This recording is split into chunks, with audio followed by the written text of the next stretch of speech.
Alrighty.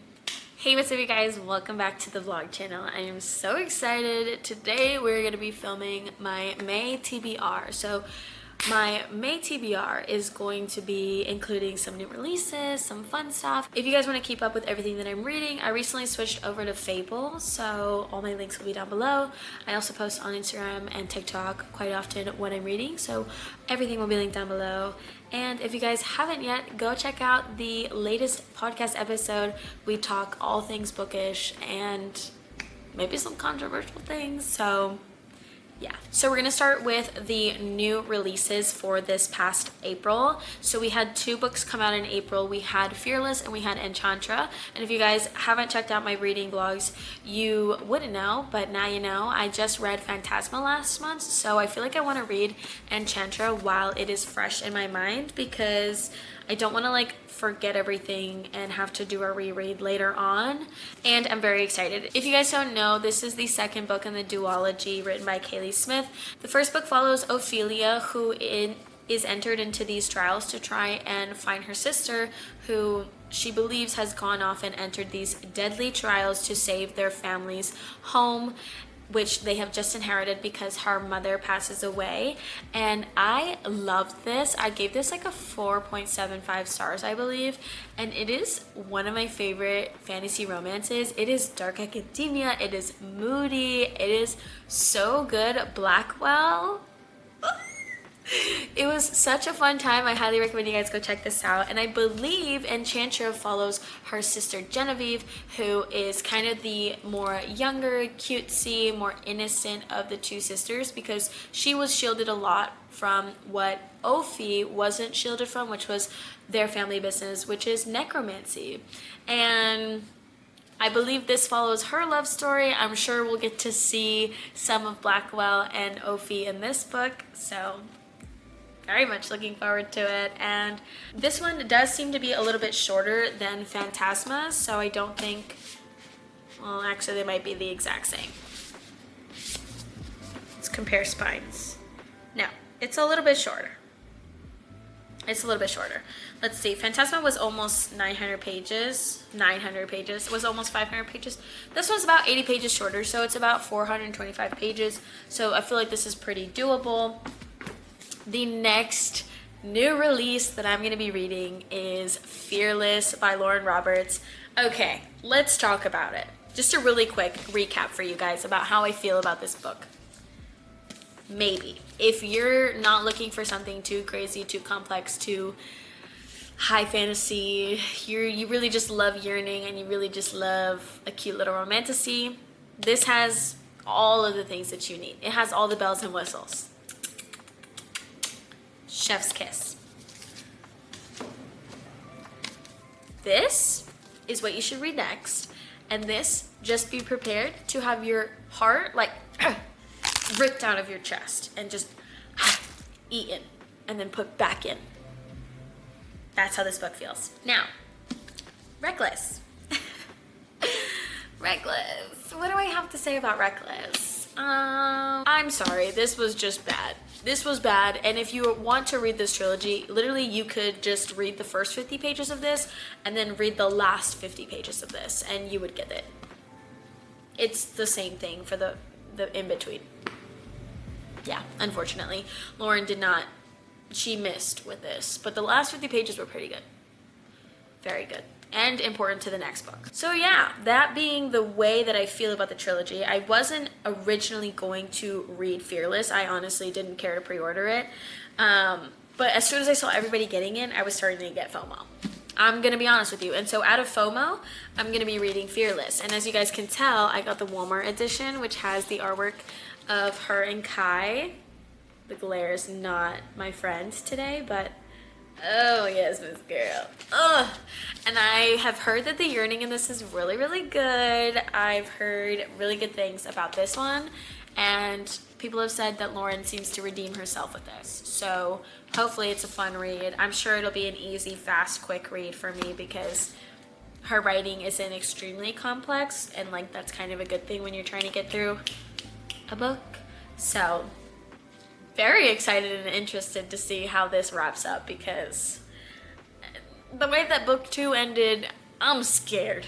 I'm really scared. So, yeah.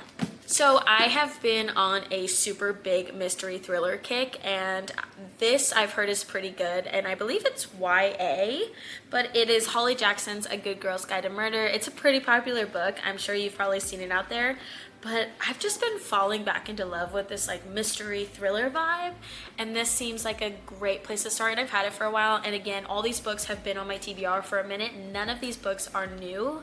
Well, I guess these two are new, but you get what I'm saying. No more Bible books for right now. But we are taking A Good Girl's Guide to Murder, and to be honest with you, I don't even know what this is about. Let's read the bag. Pretty and popular high school senior Andy Bell was murdered by her boyfriend Sal Singh, who then killed himself. It was all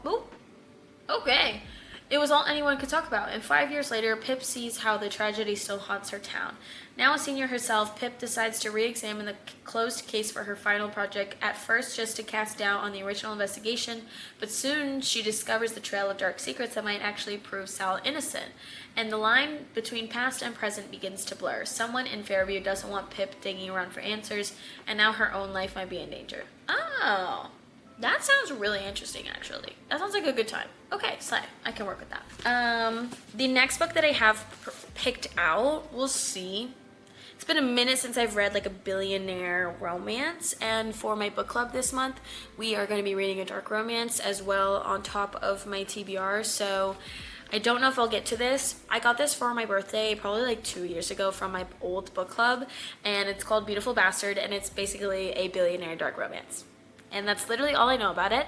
And I just thought it'd be fun to just knock this one off the TBR this month, because I think in June it's gonna be time to tackle Kingdom of Ash. And I know y'all bitches are probably gonna be like, girl, what do you mean you haven't finished Throne of Glass series? I'm scared, okay? I'm scared for it to end. That is truly my fear, is that I'm gonna read Kingdom of Ash and it's all gonna be over, and I'm not gonna get to spend any more time with Aelin Galathynius and Rowan. Okay? I'm not gonna get to spend any more time with Aelin Galathynius and Rowan, and it's gonna ruin my life. And I'm gonna be sad. I'm gonna be really sad. Also, it's 800 pages, so yeah. I've been scared for that one. So anyways, cool. Now, I got a notification the other day that a hold for an audiobook was ready on Libby. And I'm very, very excited for this one because I've been wanting to read this for a while. And now I watched a booktuber, I forget her name, but she kind of put me off of wanting to read this, even though I've heard great things about this online. And by great, I mean I heard that A Little Life will completely rip your heart out of your soul and then like stomp on it. If you thought the like biting it and putting it back in, no, this one is gonna like rip it out, bite it, stomp on it, put it in a blender, blend it up, put it in a food processor, process it up, put it in like a sausage maker, put it in a sausage thing, cook it up, and then throw it in a fire. And my audiobook hold is ready for this, so I have to read it. Because I feel like this is something that I want to try, the double experience. Okay, so audiobook, book in hand, like just double fisting it, do you know what I'm saying? So yeah, I really want to read this. And now that my hold is ready, I feel like I'm gonna be ready for this. So this next one might be a little bit, I might be reaching to see if I'm gonna finish this one. But I finished The Poppy War in February, I believe, and I really, really loved it. And I've been dying to continue Rin's story. And so I have on my Kindle Unlimited, the Drake and Republic. I started it, I think I got like a chapter in, and then I soft DNF'd it for now, but I would like to get back into this world because Miss R.F. Kuang, baby. There's something about her writing that is just, it eats every time, and I'm looking forward to finishing this trilogy and then reading her new book that comes out soon. There's so many new books coming out right now while I'm on a book buying ban, so. But hopefully after June, I'll be pretty good on the TBR list where I can take myself off of that ban. maybe not until the end of July. But just know the book haul that is coming to you when I get off this book ban, oh baby girl, it's gonna be so fucking good. So fucking good. Okay. Anyways, guys, that is going to be my May TBR. Make sure you guys are following me here. Subscribe to the YouTube channel to see reading vlogs for all these books, because I try to post a reading vlog like once a week. Yeah. And yeah, I love you guys so much. Have a great day. I will see you guys later.